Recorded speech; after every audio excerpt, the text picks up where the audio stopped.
Greetings of divine, crystal clear, white streaming light. Behold, Miss Kate Rohr's commissioned replica of one of the most famous ancient Egyptian hieroglyphs, the Hem of the Aten. Within the matrix and medium of fiberglass, among various metals and crystals, synergistically generating orgone. Yes, this orgone generating hymn of the Aten celebrates the wisdom and knowledge of the 18th ancient Egyptian dynasty pharaoh Amenhotep IV, aka Akhenaten, who, just like that scribble on this page, his name was almost erased from history by subsequent pharaohs, especially Ramses II of the 19th dynasty. He's known to the world nowadays as the heretic king or rebel pharaoh, but is this accurate? What was Akhenaten actually rebelling against? Research is piling up, especially after satellite imaging data has discovered over 3,000 unknown ancient sites under the sands of the Sahara and along the Nile. And also the megastructure, 600 plus meters below the Giza Plateau pyramids. This is astonishing, and coupling with what I've learned at this time from Graham Hancock's research, among others, including the wisdom and knowledge acquired while on spirit quest to Egypt with members of my soul tribe, ancestral medicine revivals spirit quest, of which I've had the ultimate blessings to have attended to at this point to Egypt, where we stayed both times at Abu Sir Guest House and were taken well care of by our honorable host Muhammad and his amazing family. And the amount of knowledge, experience, and wisdom exposed to our group was an eye-opening epiphany and life-changing, to say the least. So when it comes to Pharaoh Akhenaten, I'll always smile in honor of the serendipity and recalling of what occurred during the blood moon eclipse as we arrived at Karnak Temple. That morning, the eclipse had ended, and on the spirit quest for divine initiates in January 2019, we had stepped off our boat and were guided to Karnak and Luxor temples that day. And with little time, once we got to Karnak at Azuth, or at midday, and after seeing Sekhmet and Ptah, we had 45 minutes, and with the little time we had, we decided to break up into individual tours where each of our group members had 45 minutes, basically randomly, to walk around the 112-acre complex. So we did that, and after some time walking to the base of one of the secret obelisk accesses led by a guard, I crossed paths with Adam, Shield of the Feather, our fearless group leader, who was being led to the Holy of the Holies location of the temple, a small complex built by Akhenaten representing the pineal gland location of a human, but superimposed onto the Karnak Temple, as indicated by Schwaller de Lubitz and Martha Anthony West in their books, Serpent in the Sky by West and Temple of Man by Lubitz. Want to come with? Adam asked. Does a bear shit in the woods? In the Karnak Temple woods? I replied. And we laughed and followed the armed security guard with a large brass key ring to a steel door with locked bars. As if Adam and I were guided by an archangel, the doors opened for us and we entered paradise. The guard closed but did not lock the gate and told us where Akhenaten, Pharaoh Akhenaten's cartouche was located, indicating who built the pineal gland temple site within the megastructure at Karnak. And just how esoterically amazing that a false door is located at this particular location of Karnak, right at the pineal gland. Is this the only false door inside the Karnak complex, we thought, as both of us spent several minutes with our foreheads pressed gently to the false door key site, meditating and receiving downloads of light codes. This experience was profound for both of us, and is why I serendipitously saw the Hem of the Atten plastic replica at the Valley of the Kings as we were walking out. A merchant sold it to me for $1, which I thought was magic, because our group had just emerged from Ramsey II's tomb, and I felt the spirit of Akhenaten, knowing that I am an orgone artist, like tapping my and that merchant's reality, and provided the tablet for a foundation that his destiny, Akhenaten's destiny, is that knowledge and wisdom of what the Aten actually represents is to be portrayed through orgone medium in the 21st century, among other revelatory mediums. But in Isis Unveiled by H.P. Blavatsky, published in 1875, she channeled that Akhenaten had ascended the throne in the Great Sothic Year, an event taking 1,600 plus years to occur and had been recorded in previous epochs before Akhenaten, that the star Sirius moves into orbit around our solar system at its closest distance from our star. And that's the Great Sothic Year, the year in which potential travel to each star could be possible via galactic geometry and the know-how. Other esoteric knowledge, like the fact that both Sigmund Freud and Carl Jung wrote books about how they believed Akhenaten was the religious figure Moses, is rather astonishing if one considers the story of a baby Moses appearing in a river Nile, reed floating out of the blue. Lotus is the question. The analogy appearing from a river could mean a wormhole opening between the blue star Sirius and our star Sol to Earth, and is possible with little imagination, especially since H.P. Blavatsky's revelation of the Sothic Year and Akhenaten's ascension to the throne. That fits. Also, the association to Moses is easy to imagine as valid simply because they both established monotheistic religious worship. This is the way I like to imagine the appearance out of the blue of the Pharaoh, a star jumper who arrived on Earth to an altered alignment. The planet Earth had been tilted somehow to a 23.5 degree angle, causing all sentient life upon it to suffer a disconnect from the original blueprint of Earth. A distorted light now refracted through this 23.5 degree tilt, and Akhenaten seemed to inherently know it. In hard-to-find esoteric manuscript written around the early 2000s, Operation Reboot, or something like that, I've forgotten the title. However, this manuscript details that the Aten equals the true light, an ascending, spiraling light that enters our planet when it's not tilted the planet, but directly aligned to the polar star. This alignment of planet to star while at harmony allows true light to enter Earth's atmosphere.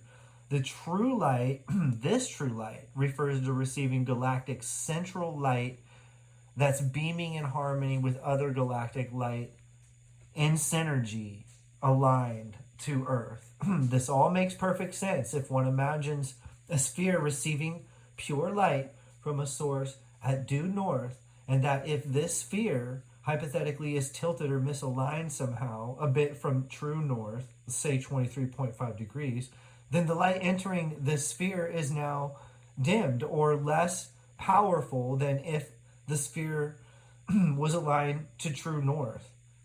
When sentient life forms receive true light from source, the idea of having more brain faculties leads one to imagine our species' condition of amnesia, which Graham Hancock details, as being due to Earth's 23.5 degree tilt. And it becomes probable then that upon arriving to Earth from Sirius and noticing the disconnected from true light source scenario, Akhenaten attempted to establish a system that teaches the wisdom and know how to realign individuals' pineal glands to true north physically within our own brains through an initiatory and meditative process taught in our mana? Question mark. Also, did Akhenaten have an elongated skull? And if so, was this indicative of receiving true light? And what such light does one's DNA receiving that light begin to code? I'd like to imagine Adam and I both receiving these potent light codes that day at the Karnak temple in 2019 at the false door of the pineal gland. The ability to enthusiastically and passionately create and alchemize the hem of the Atten into a life force generator fits the foundation key to bring forth again esoteric knowledge forgotten a time associated to the idea of the Atten. It is hypothesized that a giant tsunami from the northwest destroyed and damaged Egypt's prehistoric civilization at the end of the 17th dynasty. Other catastrophic floods occurred prior to this, being the most recent tsunami to inundate Egypt was the one of the 17th dynasty ending. The 18th dynasty basically arose to begin rebuilding destroyed by tsunami temples, and that's the reason for relocating a new capital city to Armana from Luxor after Akhenaten had finished the final temple construction at Karnak associated to the body of man, equals that pineal gland temple. And after finishing the construction commission of this temple, that's when the Armana mission began. How ironic. And this makes one wonder about the system of timing incorporated into the various constructions at Karnak temple throughout the dynasties, and why construction of the body of man site within Karnak temple ended with Pharaoh Akhenaten. And the sources for these ideas come from Schwaller de Lubitz and Mark Anthony West. So, if Akhenaten arrived out of the blue from the Sirius star system on the Sothic year, approximately 3,350 years ago, along the Nilotic meridian to the geographical central point of Earth surface, to find all sentient life had been receiving a mere tiny fraction of that life force via a weakened light geometry, planetarily and subsequent biologically, and that all life on Earth was suffering, then it's easy to imagine the reasons Akhenaten he institutionalized monotheistic religion across Kemet. By observing the hem of the Aten again, orgone generator, notice the ritualization and praise to the sun's rays of light, and that the Ankh is the sun's rays of light, and that the Ankh is associated to these rays. How interesting, because other dynasties typically depict one of the Naturu giving the Ankh to the individual depicted in the hieroglyphs of the tomb. So this hem of the Aten and what it's depicting seems as a direct insult to the temple priestly caste, who would observe receiving the Ankh freely from light codes as disempowering economically to temple death rituals that they would do and the money required for their services. Basically, humanity at Akhenaten's point in history had already entered the epoch of America, the Operation Reboot manuscript from the early 2000 details. And interestingly, and that the Pharaoh had come across and was trying to return, once seeing it, humanity to a previous and spiritual epoch, the Aten. But the population at Armana, along with Akhenaten himself, was forced an exodus out of Egypt. This group of Egyptians are associated to the Essenes, which is kind of like an esoteric information agency oversight sect, it seems, of the Hebrews, and hence Moses / Akhenaten connection. Another scholar, Sir Lawrence Gardner, his idea of mana and exactly how Moses fed his large number of followers is very interesting. According to Gardner, Akhenaten / Moses, he also associates the two as the same, who used the golden cow, melting that cow down into a monoatomic gold substance, a white powdery substance known to them as muffcut, quote unquote, which could be mixed with dew, moisture collected from the desert air and accumulated and prepared to be made into a bread. Tiny amounts were all an individual required to survive the desert conditions along the exodus of Akhenaten, during the exodus. And his followers, and these ideas come from Sir Lawrence Gardner. So imagine having the knowledge to create muffcut in our own time. And it's highly possible that this is going on. And if so, just visualize this bread, another insult to the ancient temple priestly caste. Outraged by rumors of Akhenaten melting any one of the major temple's Holy of Holies and the Turu statues made of gold, just to create food for temple pilgrims. Akhenaten melting these statues publicly to make decree monotheistic state religion across Upper and Lower Egypt would have been an enemy to the temple priestly groups, who after some time succeeded at reinstating the old ways of the Naturu and bringing forth a new pharaoh from Queen Tayi. In Maurice Cotterell, another scholar, in his book The Tutankhamun Prophecies, written in 2001, he claims this child, Tutankhamun, was not Akhenaten's, and King Tut is known to the world as Akhenaten's child. So this may be made up stuff, like rumors designed to confuse and hide truths.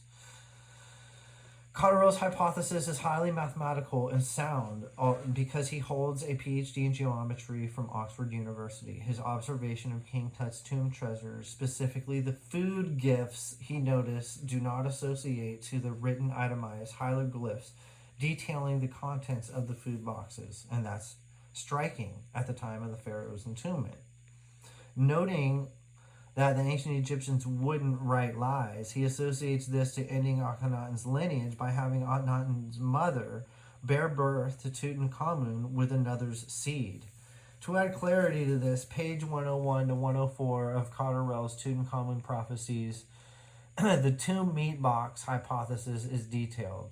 Suffice it to write, there were 48 meat boxes found under a funerary couch devoted to Sekhmet. 47 of these boxes contained beef, while the 48th box contained goose meat and feathers, white feathers. Noting that the meat boxes resembled mummy sarcophagus boxes instead of eggs, Cotterell suggests Akhenaten was not Tutankhamun's biological father. Plus many other fractals of Tutankhamun's decoded treasures revealing esoteric knowledge connecting to the Temple of Inscriptions of Palenque in Mexico and an association to the Mayan king Pacalvuctan exist in the book, which are astonishing. Furthermore, the astonishment is that adding the Tutankhamun's wet nurse was named Maya, and that the current word in Arabic used in Egypt every day in the 21st century, Maya, translates as water. And we can see the association to water and a king/pharaoh emerging from the primordial waters out of the blue ... lotus, Nefertum, the child of Neferru, Sekhmet, and Ptah, emerging out of the blue lotus again. These lives of Akhenaten and King Tut seem to be ceremonial reflections of Sekhmet and Ptah's union. Ptah the formless, and Akhenaten whose body has not ever been found.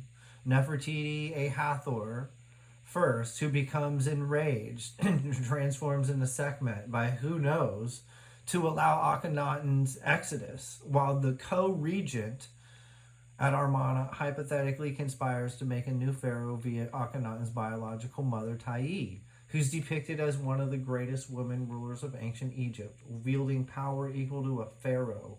Tayi's power and stature are a great way to end Akhenaten's reign, who had only in blood lineage daughters. Ding, ding, ding.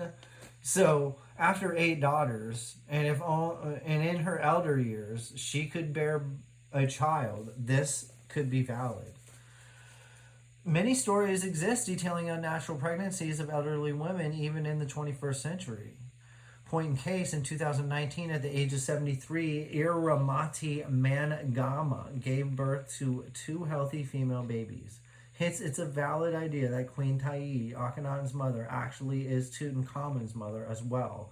And Tai trained Tut, though, in the ways of the cult of Amun, in which she was a master of, as to end the experiment of the Atten, which the empire had suffered greatly enduring, suggesting that the era of the Atten had evolved into a new zeitgeist long before Akhenaten, and that it no longer served human consciousness past the 23.5 degree tilt of planet Earth. Finally, one last fascinating fact about the reign of Akhenaten is the Benben stone of the Pyramid of Akhenaten. Recent archaeological studies indicate there was a pyramid at Amarna/Akhenaten, made primarily from limestone with mud bricks. This pyramid must have had a stone to cap its apex. The word Benben in ancient Egypt translates in association to a phoenix and also a landing site for the Egyptian creator god Atum. Did this pyramid or Amarna serve as a landing site for a star jumper to arrive on Earth, short distance from the blue star Sirius? Was that Akhenaten on the Sothic year, as indicated by Madame H.P. Blavatsky? Or was Queen Tai Akhenaten's mother, who impregnated via a water ceremony during the Sothic year from the primordial waters of existence, like Mother Mary and Christ, to birth, though, Akhenaten and Tut in a later stage within the same field of galactic light from the blue star? Was this pharaoh, Akhenaten, attempting to return human consciousness to an old and forgotten psychological spiritual overstanding of light waves?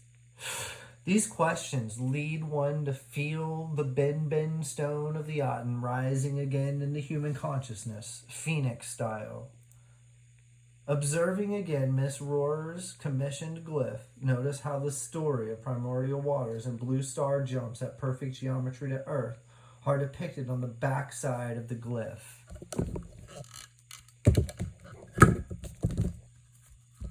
22 seconds later, and minutes.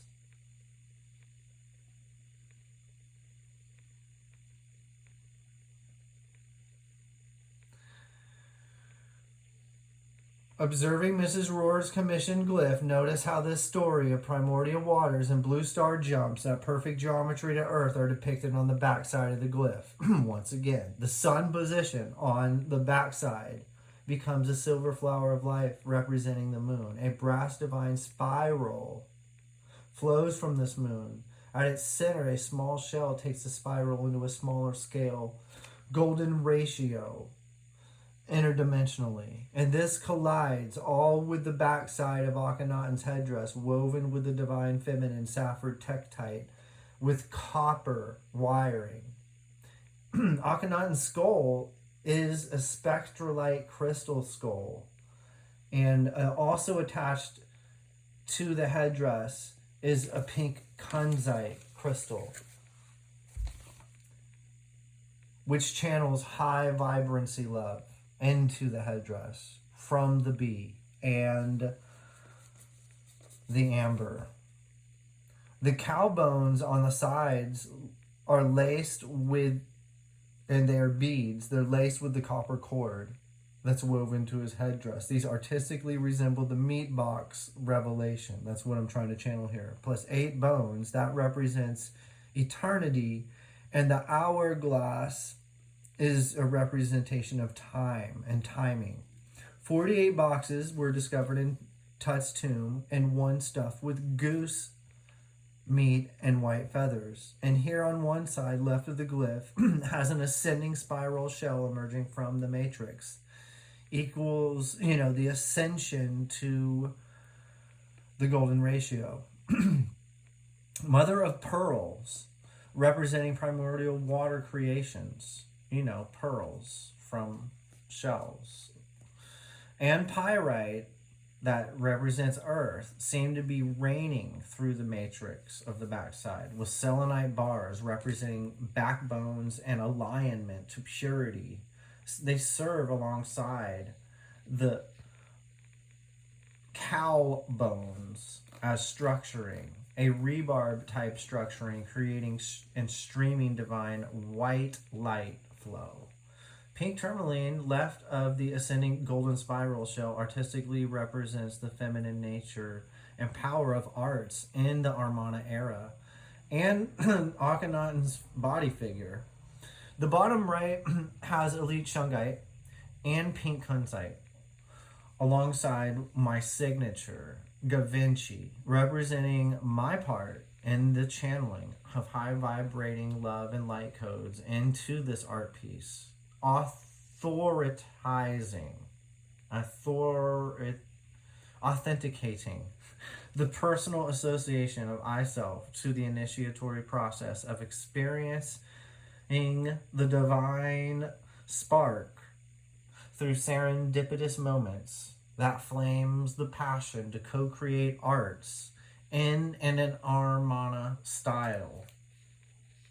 So the front side of the Orgone generating hymn of the Atten, sun position, is an abalone shell capuchon, representing the primordial water flow from the Atten, alignment.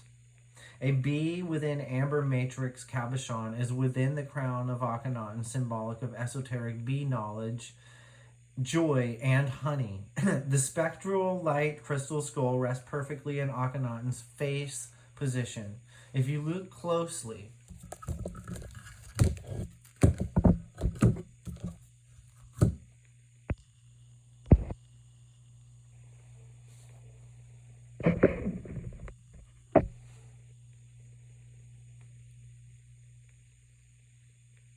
notice the skull's features appear in the eye sockets. They both have lapis lazuli eyes, which is an interdimensional art feature in this glyph. Upon glimpsing these lapis lazuli eyes, it's like looking through an ever cycling eternity upon the ascending spiral of life through the golden ratio. I'd like to add that the Dead Sea Scrolls discovered in the Qumran caves from 1946 into 1956, now controlled by the Vatican, detail the power of certain light sources. And in the Bible, and referenced by Christ, for example, he referencing the light of the Father, and that the light of the Father is 10 times stronger than the sun. This same idea appears heavily in Gnostic scrolls, the strength of the central sun being 10,000 times stronger than our star. Visualize Akhenaten's exodus and his followers, the Essenes, detailing the wisdom and knowledge taught by Akhenaten into scrolls. The power of, like anyone's, individual true north alignment to the galactic core light stream in a harmony with our own star and soul. Robert Temple writes, another scholar, of exactly this in his seminal book, A New Science of Heaven, written in 2023. In chapter 26, titled When Heaven Was Young, he uses the name Moses and details the burning bush phenomenon of the story as a plasmoid ball lightning capable of channeling and delivering tablets, and that this incident seems to have occurred several times to many mystics, shamans, etc. throughout history. He details that Mount Horeb, further south of Mount Sinai, equals the true and location. And the public is misunderstanding the Sinai Peninsula Temple hypothesis that the melting down of the golden calf occurred there on Mount Sinai. But that's not true, because the Temple of Hathor, associated with the bull, is located on Mount Horeb in the Sinai Peninsula, not the mountain named Sinai. And that Hathor, the bull with horn symbol, is seen at this location still to this day. Sir Lawrence Gardner associates this Mount Horeb temple site with the location Akhenaten in the 18th dynasty was manufacturing the muff cut monoatomic gold bread on a mountain temple far from the Nile Valley temples and civilization post and exodus from Armana. There Akhenaten was. At the sight, Mana appeared from the sky. Power off.